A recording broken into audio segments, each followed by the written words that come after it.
Welcome, friends. It's Ray. Thank you so much for joining me today. Today I'm back featuring two more cards I made with the March 2021 Hero Arts Monthly Card Kit. I'm having a lot of fun with the rainbow ink palette that was included in the kit. So here I am swiping it out on my palette. I am liberally spraying water on top of my ink, and you can see the beads there. I lay my white panel onto my palette and press that in without moving the paper. Trying not to move my paper while it's on the palette, because what I don't want is to create mud to blend all of the colors together. I would get maybe a brown color. I've added a little more ink, a little more water, and I'm just going to go in and smush my paper to get to fill in the white spaces that you see there. I'm using my heat tool to speed up the drying. I'm using Hero Arts Intense Black ink. I placed my big bold script stamp inside of my Tim Holtz platform and am stamping that on top of my rainbow panel. And this platform makes it really easy to move my panel up so that I can continue stamping as if I hadn't missed a beat. I removed my magnets and used a little repositionable tape behind my panel because the magnets were interfering with the stamping. I've stamped my tree using Versamark ink onto 40-pound Bazzil Vellum, which is great for heat embossing, and I've applied some gold embossing powder. I preheated my heat tool for at least 30 seconds before bringing it to paper and had no warping. I'm going to use the coordinating die to die cut this tree. I'm trimming my panel down to 3.5 by 8.5 inches for a slimline card.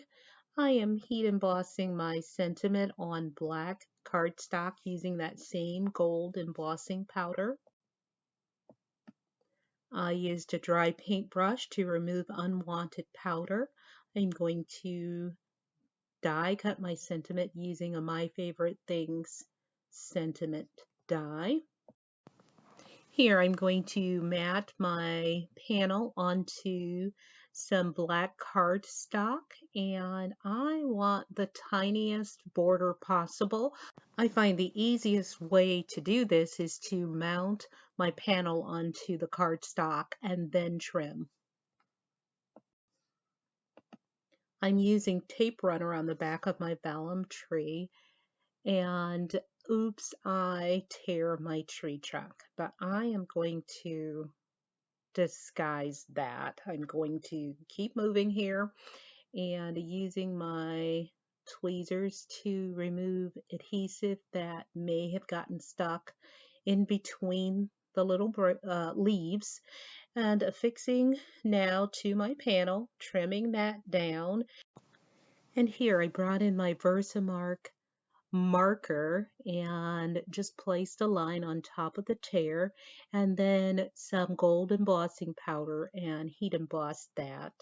And then I am affixing my panel directly to my 120-pound card base and used a little multi-matte medium glue to affix a leaf that had not that wasn't sticky, and adhered that to the panel. Here I've cut 2 additional sentiment strips and am mounting the 3 of those together. I place those underneath an acrylic block for them to dry, and then I go ahead and place my sentiment directly over my little oopsie and add some diamond stickles to add sparkle and shine. lovely rainbow slimline card. Card number 4 was really fun to make.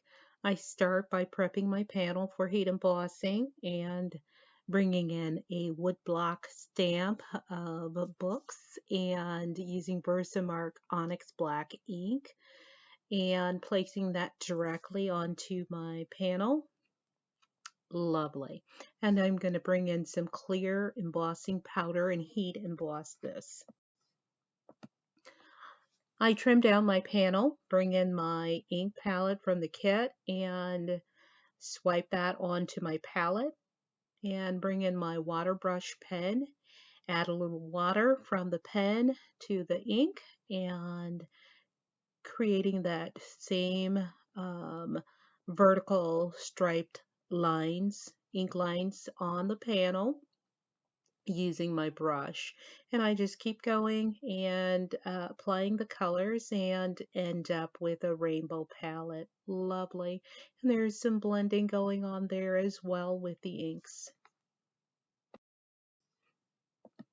I've stamped my images with VersaFine Onyx Black ink and will heat emboss those. I colored my images with alcohol markers and die cut them off camera. Here I am prepping my 5x7 panel for heat embossing.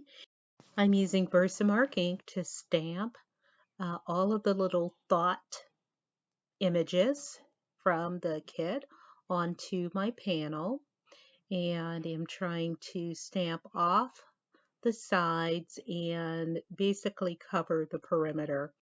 I'm using Brutus Monroe Alabaster White embossing powder and using my dry paint brush to remove unwanted stray powder before I set heat to this.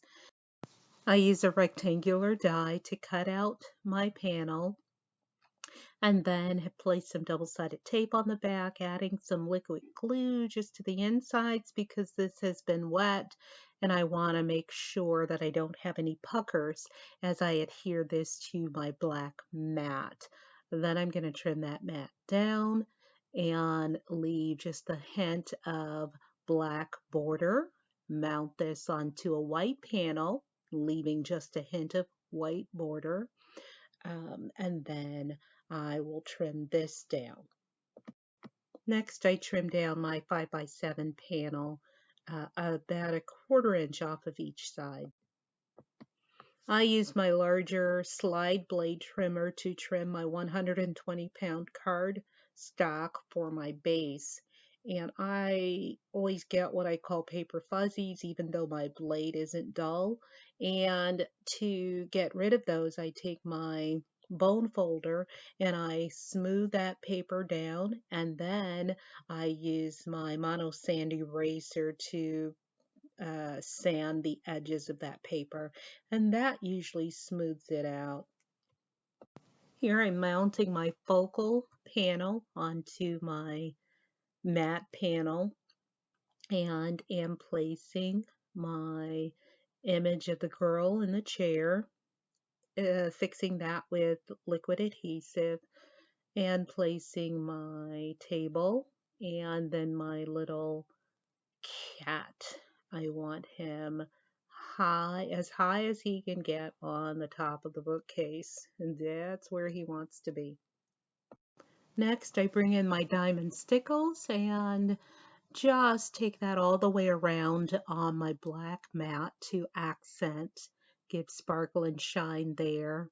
And then I will bring in some Nuvo Purple Rain glitter drops to bring in a little bit of purple, and come back and place earrings, diamond stickle earrings, on my image. Here, using Hero Art's Intense Black ink, I'm going to stamp my sentiment for this card as well as another card. I've used my acetate grid sheet to line my sentiments up in my MISTI. Before I realized that I had not added my sentiment, I, of course, had applied my Nuvo drops, so I had to scrape a couple of those off once I figured out where I wanted to place my sentiment. I used my fine tip tweezers to do that, worked perfectly. I'm adding a few pieces of scrap paper to the back of my sentiment strip to level it out. I affix the sentiment strip to the panel, and that finishes off this card. Now let's take a closer look at the cards I created in today's video. If you like this video, please give me a thumbs up and subscribe to my channel if you're not already a subscriber. Thank you so much for joining me today. Until next time, good day, friends.